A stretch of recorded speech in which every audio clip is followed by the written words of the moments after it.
Indeks harga saham gabungan dan mata uang rupiah terseok-seok pada perdagangan Rabu 31 Maret 2021. IHSG ambruk ke bawah level psikologis 6.000.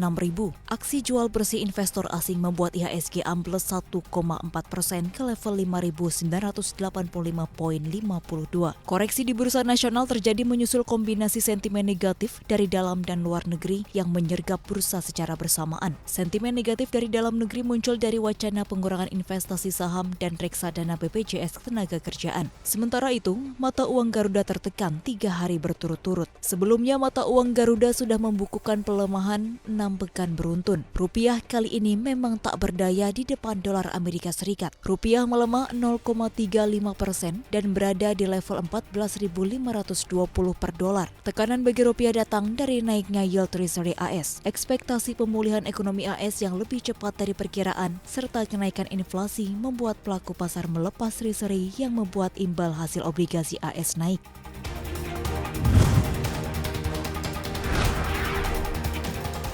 Direktorat Jenderal Pajak, Kementerian Keuangan menambah 4 perusahaan internasional berbasis digital sebagai pemungut pajak pertambahan nilai PPN perdagangan melalui sistem elektronik atas produk yang dijual kepada pelanggan di Indonesia. Salah satunya yakni perusahaan yang didirikan miliarder Jeff Bezos, Amazon. DJP mengatakan dengan peraturan ini maka sejak 1 April 2021 para pelaku usaha tersebut akan mulai memungut PPN atas produk dan layanan digital yang mereka jual kepada konsumen di Indonesia. Dengan penambahan 4 perusahaan internasional digital ini, maka jumlah total pemungut PPN yang telah ditunjuk DJP menjadi 57 badan usaha. Sebelumnya DJP telah mengenakan PPN kepada sejumlah perusahaan digital seperti Netflix, Spotify, Facebook, hingga TikTok.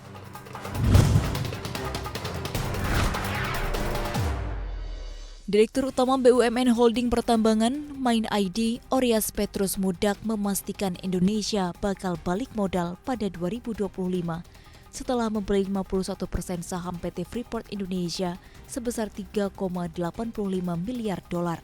Oryas menyebutkan, berdasarkan hitung-hitungan konservatif, Indonesia bakal mendapatkan penerimaan 200 juta dolar dari Freeport pada tahun ini, kemudian naik 400 juta dolar pada tahun depan hingga 1,5 miliar dolar pada tahun 2025. Sementara itu, terkait belum rampungnya badan usaha milik daerah yang menampung sebagian dari total saham Freeport, Oryas menyebutkan pihaknya masih menunggu surat dari Provinsi Papua dan Kabupaten Mimika. Nantinya BUMD tersebut diberi nama PT Papua Divestasi Mandiri. Di lain pihak, Kepala Biro Hukum Sekretariat Daerah Papua, Derek Hagemur menyebutkan proses pembentukan BUMD hampir rampung. Ditargetkan pada awal April 2021, akta pembentukan BUMN sudah ditandatangani.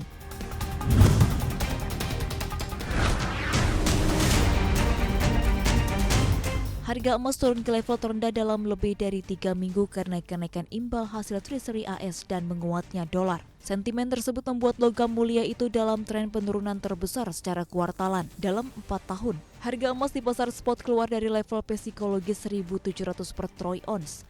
Harga emas jatuh lebih dari 3% di bulan ini dan 11% dalam satu kuartal. Imbal hasil surat utang negara Amerika Serikat yang terus naik pada akhirnya juga ikut mengerek kinerja mata uang pamansam. Volatilitas yang tajam pada kedua aset ini membuat harga emas terjebak di rentang 1.600 hingga 1.900 dolar AS.